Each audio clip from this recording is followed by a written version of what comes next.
45.4 ಕೋಟಿ ವರ್ಷಗಳ ಹಿಂದೆ ಜೀವಂತ ಜ್ವಾಲಾಮುಖಿಗಳು ಕೆಲವು ಅಡಗು ಬಿಸಿ ಬೂದಿ ನೆಲೆಗಳಾದವು. ಆ ಬೂದಿಯು ಸುಣ್ಣದ ಕಲ್ಲುಗಳ ನಡುವೆ ಬಂದಿಯಾಗಿರುತ್ತದೆ. ಬೆಂಕಿಬಾಯಿ ಬಿಸಿ ಬೂದಿಯು ಮುಖ್ಯವಾಗಿ ಸಿಲಿಕೇಟ್, ಸಿಲಿಕಾನ್, ಜೀವವಾಯು ಜೊತೆಗೆ ಬೆಸಾಲ್ಟ್, ಮೆಗ್ನೀಷಿಯಂ, ರೈವೊಲೇಟ್ ಹಾಗೂ ಅನಿಲ ಇನ್ನೂ ಕೆಲವನ್ನ ಹೊಂದಿರುತ್ತದೆ.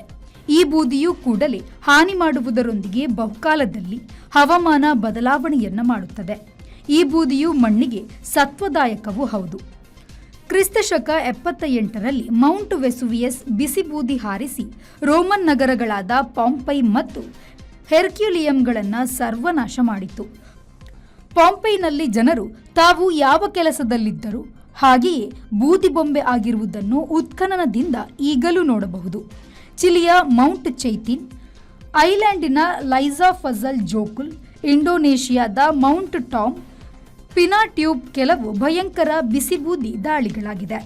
ಈಗ ಇಥಿಯೋಪಿಯಾದಿಂದ 4000 ಕಿಲೋಮೀಟರ್ ಪಯಣಿಸಿ ಬೆಂಕಿಬಾಯಿ ಬೂದಿಯು ದಿಲ್ಲಿಯ ಮೇಲೆ ದಾಳಿ ಮಾಡಿದೆ.